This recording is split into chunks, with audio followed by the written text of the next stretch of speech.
siang dan malam. Okay? Dan hari ini juga 2 hari yang lalu disambung pemerintahan darurat selama 2 bulan lagi. Sebelum ini dah berlaku selama 1 bulan, tambah lagi 2 bulan. Tuan faham tak apabila pemerintahan darurat berlaku? Buat apa nak buat? Buat darurat. Tak ada undang-undang ikut tentera. Ingat zaman darurat. Buat darurat. Sekarang ini pelancong tak datang lah. Tapi dia bersumber mereka. Berikut penganalisa, dia kata dia nak bankruptkan Mesir sehingga apa yang dibuat oleh Mursi itu hapus. Mursi banyak buat kerja, jadi bankrupt, rosak Mesir, habislah apa yang dibuat oleh Mursi itu. Bukan sekali masjid dibakar, hospital Rahmatul Adawiyah pun dibakar sepenuh, dan banyak mayat dalam itu pun terbakar.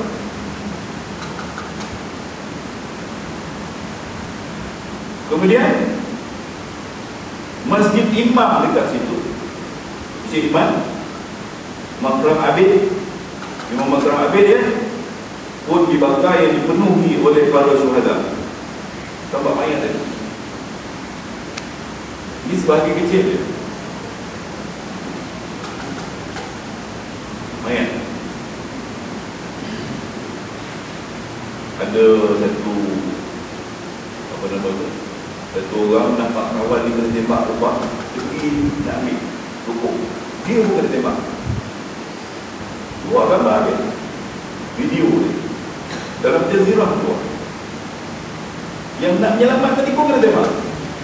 Lepas tu dia pesan dekat kawan dia tu, yang kawan lelaki, apa pesan dia? Bukan pesan, dia baru kahwin sebulan ke 2 bulan. Dia pesan, dia kata, kau tolong bayar hutang telefon. Kau tolong bayar hutang telefon aku, handphone dia tak bayar lagi. Berapa dunia Mesir dah tahulah, kita sebut situ. Dia kata, kalau lah orang ini penjahat, orang ini teroris, orang ini pengganas, takkan suruh orang bayar, buat wasiat bayar hutang telefon RM20 ya. Tengok zalim pun. Kemudian gambar bagaimana Masjid Rahmatul Adawiyah dibakar. Tentu masjid itu besar, jadi tempat mereka mengimpun sembahyang berjemaah dan sebagainya dibakar, habis dibakar. Bahkan sekarang ni mereka tentera dicadangkan oleh penyokong-penyokong Mubarak dua sisi. Kalau ada orang berhimpun masjid, bakar masjid itu, kita bina yang baru. Itu senang aja, bakar masjid itu, kita buat lagi yang baru. Tak ada masalah dia nak bakar masjid.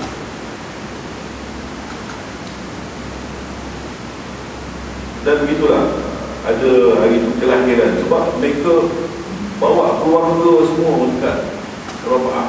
Susah tak apalah untuk kita bagi sokongan kepada Presiden Muhammad Mursi lawan kezaliman Sisi. Mereka sanggup bersusah payah duduk di Medan Rabah. Mereka ada yang melahirkan anak di situ, namanya Mu'tasim, dan budak ini dalam 3 hari lepas mati di gunung. Ini tak ada kasihan kelas. Dan kita tengok gambar penembak-penembak tepat di atas bangunan.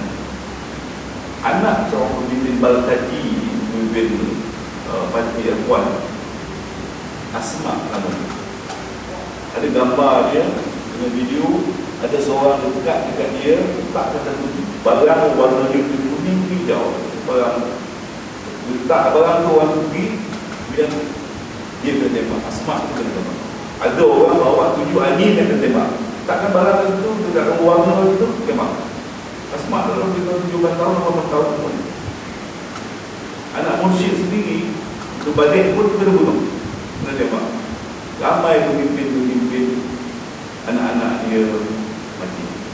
Betul tahu yang mati, yang ditangkap itu banyak mereka adalah bijak pandai, syaraf-syaraf universiti, alim ulama, para doktor, ni apa namanya, pelajar-pelajar universiti.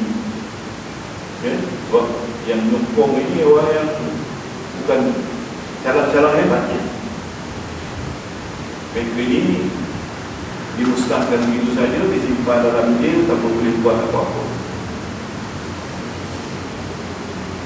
Kemudian kena gambar itu seorang pro demokrasi memegang pipi geledah, seorang punya perasaan yang telah ditembak mati kawan dia. Kelihatan serpihan. Dan ini lepas tu gambar bank darah untuk nak tolong orang bagi darah yang cedera dibakar di Ramses, Edar Ramses. Dan banyaklah respon antarabangsa daripada Amnesty International, daripada Human Rights dan sebagainya. Bahkan Obama pun, Amerika ada berlakon ya. Dia yang merancang bersama menjatuhkan Mursi. Sebab kalau Mursi dapat berkokoh, apa akan jadi pada Israel?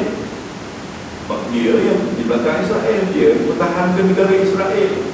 Tapi dia terpaksa berlakon dengan dunia. Sedangkan dalam perlembagaan dia sendiri, rampasan tentera, kalau ada negara yang dirampas kekuasaannya oleh sesiapa saja tanpa melalui sistem demokrasi yang diimani oleh mereka tu, dia akan tarik bantuan. Sebab perlembagaan tak membenarkan. Oleh Amerika bagi bantuan setahun kepada tentera 1.8 bilion beli senjata dan sebagainya. Sampai hari ini Amerika tak tentukan lagi sikapnya, adakah ini rampasan kuasa atau tidak. Nampak? Kalau ini rampasan kuasa, dia kena tarik balik bantuan. Bagi dia tak ada satu ketetapan nak kata dia rampasan kuasa, tidak dialihkan bantuan daripada Syria. Serang Syria. Belum ada putusan. Kita tahu Syria ni siapa di belakang dia. Syiah siapa di belakang.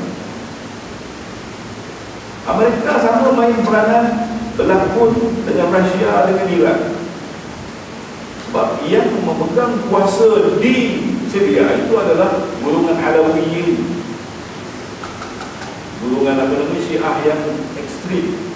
Kata Syekh Al-Dawi, golongan ini tak ada bahasa Cina, dia tak sayang orang. Bahkan ada kaul mengatakan ini dia mempertuhankan Ali. Ini apa namanya, Syiah yang ekstrim.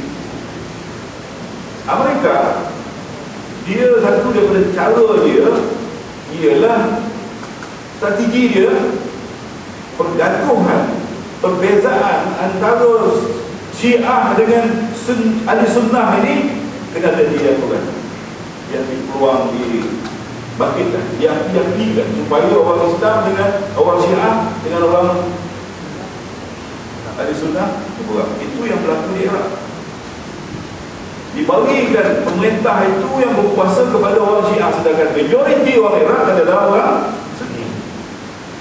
Ratus ribu lah orang Ahli Sunnah, Sunni dibunuh. Jadi bila berkelahi dia Sunni dengan Syiah, dan Syiah ni kita faham lah. Tak boleh potong cakap kan.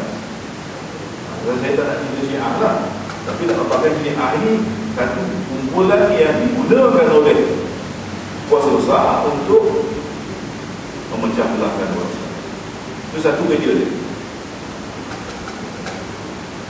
Jadi begitulah hidup perasaan yang berlaku di seluruh dunia.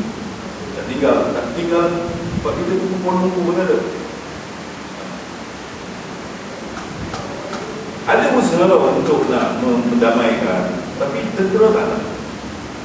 Tentera tak ambil indah cadangan damai EU atau Kesatuan Eropah tak nak pun. Tentera kita boleh.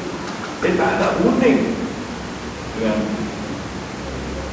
orang rakyat je lah.